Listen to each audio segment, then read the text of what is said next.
नमस्कार दोस्तों, revision series में आपका स्वागत है।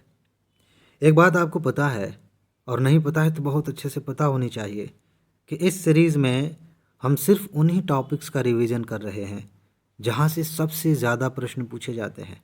इसीलिए आप इन टॉपिक्स को गंभीरता से लीजिए और खूब अच्छे से तैयार करिए। मैं जितना बताता हूं टॉपिक के बारे में उससे ज़्यादा भी अगर मिल जाए पढ़ने के लिए तो उन्हें पढ़ लीजिए, अच्छे से तैयार कर लीजिए, क्योंकि यहाँ से लगातार प्रश्न पूछे जा रहे हैं। अभी आज का ही टॉपिक देखिए। आपको बौद्ध धर्म के बारे में पढ़ के आना है कल ऐप में। अच्छा, कुछ दोस्तों को शायद नहीं पता है, हालांकि मैंने वीडियो बनाकर बताया था। सुबह 9 बजे ऐप में रिवीजन वाली वीडियो आती है। जैसे आज मैंने टॉपिक दिया, कल वो वीडियो आपको मिल जाएगी, इसकी फुल वीडियो रिवीजन वाली। तो अभी इसमें आपको क्या पढ़ना है थोड़ा ध्यान से समझ लीजिए कि बौद्ध धर्म के बारे में आपको क्या पढ़ना। यह प्री के लिए भी इम्पॉर्टेंट है, मेंस के लिए भी इम्पॉर्टेंट है। 2013 में सिलेबस चेंज हुआ था मेंस का, यूपीएससी मेंस का। तब से आप देखेंगे कई क्वेश्चंस यहाँ से आ चुके हैं। डायरेक्ट आपको बौद्ध धर्म नहीं दिखेगा, लेकिन इसके जो एस्पेक्ट हैं, खासतौर से कला वाला, वहाँ से कई क्वेश्चन पूछे गए हैं। लेकिन फिलहाल अभी हम प्री की बात करते हैं। क्या पढ़ेंगे आप इसमें? सबसे पहली बात यह कि गौतम बुद्ध के बारे में आपको जानना है। सामान्य तौर पे आप उनकी जीवनी पढ़ते हैं कि जो है राजा के बेटे थे, घर त्याग दिए, उन्होंने क्या देखा, ये सारी चीज़ें हैं। अब किस तरह से इन तथ्यों को लेना है, ये थोड़ा समझने वाली बात है।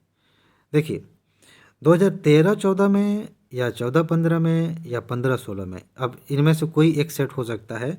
यूपीएससी ने एक ही क्वेश्चन सीधा सीधा रिपीट कर दिया था। अब वो क्वेश्चन क्या था? क्वेश्चन इस तरह का था कि गौतम बुद्ध का संबंध निम्नलिखित में से किन स्थानों से था? श्रावस्ती, कौशाम्बी, इस तरह के कुछ ऑप्शंस थे। तो आप जब गौतम बुद्ध के बारे में पढ़ रहे हैं तो इस बात का विशेष ध्यान दीजिए कि वो कहाँ रहे, कहाँ पे उन्होंने प्रवचन दिए, क्योंकि जब आप इन चीज़ों को पकड़ते हुए जाएंगे तो पता चलेगा कि उन्हीं जगहों पे बहुत सारी गुफाएं बनाई गई हैं, स्तूप बनाए गए हैं, बौद्ध विहार बनाए गए हैं। तो आपको एक अलग तरह से उन तथ्यों को पकड़ने का मौका मिल जाएगा, बहुत अच्छे से आप तैयार कर लेंगे।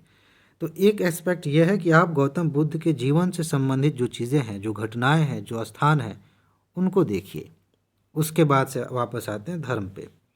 अब धर्म में क्या है, बौद्ध धर्म में, कि बौद्ध धर्म की मान्यता क्या है। मान्यताओं पर यूपीएससी खूब प्रश्न पूछती है। मान्यताओं से यहाँ मेरा मतलब है कि बहुत सारे दार्शनिक भी हुए हैं, उन्होंने कुछ मत दिया है, तो उस चीज़ को लेकर यूपीएससी पूछ लेती है। बौद्ध धर्म में भी पूछे, जैसे मान लीजिए पूछ दिया जाए कि बौद्ध धर्म में आत्मा को माना गया है कि नहीं, आत्मा है या नहीं है, ईश्वर है कि नहीं है, इस तरह की बात है। तो इस चीज़ पे ध्यान दीजिएगा। बौद्ध धर्म जातिवाद को मानता है कि नहीं, वर्ण व्यवस्था को मानता है कि नहीं, इस पर ध्यान दीजिएगा। और इसके फिलॉसफी की बात करेंगे कि बौद्ध धर्म का निचोड़ क्या है, मतलब ये कहना क्या चाहते हैं, भगवान बुद्ध क्या कहना चाहते हैं। दुख है, संसार में दुख है, दुख का कारण है, उसके रास्ते हैं।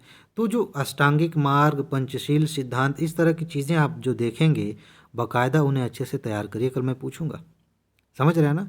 इसके बाद एक बड़ा ही इंटरेस्टिंग और बड़ा ही जटिल एस्पेक्ट है एग्ज़ाम के पॉइंट ऑफ व्यू से, वहाँ से प्रश्न पूछा जाता है। मेरे ख्याल से ज़्यादातर क्वेश्चन ऐसे ही आते हैं कि बौद्ध धर्म के कुछ संप्रदाय बने। जैसे मोटे तौर पे आप हीनयान, महायान सुन लेते हैं, लेकिन इनके अंदर भी कई संप्रदाय बने। अब वहाँ से क्वेश्चन पूछ लिया जाता है। थेरवादी, थेरपंथी, इस तरह के शब्द आपने सुना होगा। कुछ जैन धर्म में है, कुछ बौद्ध धर्म में है, ठीक है ना। सौतांत्रिक करके ऐसे है। तो ये जो उप संप्रदाय बने हैं, इनका नाम याद रखना बड़ा ज़रूरी है। पूछ लिया जाता है सीधा सीधा कि ये संप्रदाय किस धर्म से जुड़ा हुआ है। ऑप्शन दे दे, बौद्ध धर्म, जैन धर्म, ब्राह्मण धर्म, इस तरह से, तो आप क्या बताएंगे? तो ये उप संप्रदाय आप देख लेंगे, और कुछ इसके अंदर कुछ मान्यताएं हैं, उनको भी आप देखेंगे, ठीक है ना। और इसके अलावा आप देखें बौद्ध धर्म में साहित्य लिखे गए। जातक के बारे में आपसे पूछा जा सकता है कि जातक क्या है, ठीक है। पिटक लिखे गए, त्रिपिटक क्या है, इनके बारे में क्वेश्चन पूछा जा सकता है। इन्हें आप अच्छे से देख लीजिएगा। और आपके दिमाग में आ रहा होगा, थोड़ा बहुत भी आपने पढ़ा होगा तो सोच रहे होंगे कि सर एक चीज़ के बारे में क्यों नहीं बात कर रहे हैं कि संगीतियाँ हुई थी। संगीतियाँ मतलब बैठकें हुई थी एक तरह से, मेरे ख्याल से 100-200 साल के गैप पे ऐसे करके 4 बार बैठकें हुई थी जो फेमस हैं। तो उनके बारे में भी आपको पढ़ना है कि जो पहली संगीति हुई थी, अध्यक्ष कौन था, किस जगह पे हुई थी, उस समय का फैसला क्या था, निचोड़ क्या निकला उस बैठक का, चौथी बार में क्या हुआ था, ये सारी चीज़ें आप जानेंगे।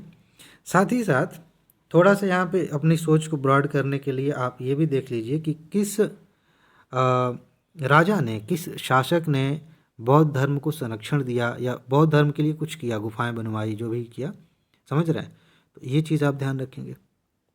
टाइम पीरियड इंपॉर्टेंट है, किस समय काल में ये घटनाएं हो रही हैं, इसको आप देखेंगे। कुछ चीज़ें आप देखेंगे अशोक के काल में, कुषाणों के काल में कुछ घटनाएं हो रही हैं, तो ये ध्यान रखना ज़रूरी है।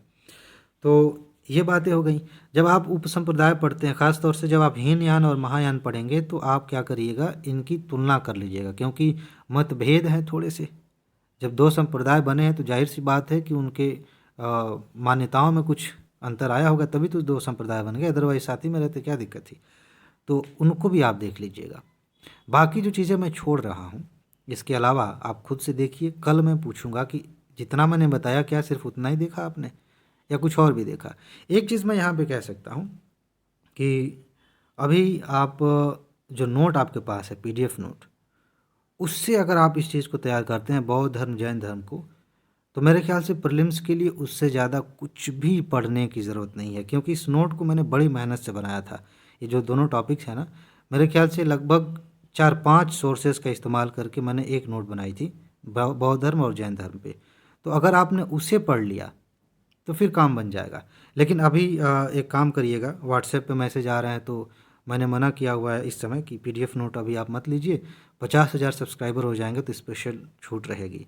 तो अगर आप मतलब लेना ही चाहते हैं, वैसे भी आपको पता है PDF नोट की प्राइस कम ही है, ज़्यादा नहीं है, तो आप अभी ले सकते हैं। अगर चाहते हैं डिस्काउंट पे लेना तो थोड़ा सा वेट कर लीजिए, 50,000 सब्सक्राइबर हो जाएंगे तो आप ले लीजिएगा। लेकिन इस टॉपिक को आप अच्छे से तैयार कर लीजिए। मेरे ख्याल से हाँ, वीडियो भी है, आप वीडियो भी देख सकते हैं, इसी चैनल पे है, और किताब से भी पढ़ सकते हैं। लेकिन इस टॉपिक को तैयार कर लीजिएगा अच्छे से। इस पे कल बात करेंगे, अच्छे से बात करेंगे, इस टॉपिक को पूरा तैयार करेंगे, अच्छे से रिवाइज करेंगे। ठीक है जी। तो इसमें बस इतना ही है। अपना ख्याल रखिए, खुश रहिए, मस्त रहिए, मुस्कुराते रहिए, जल्दी से सफल होइए और ज़िंदगी को एंजॉय करिए। आगे मिलते हैं। नमस्कार।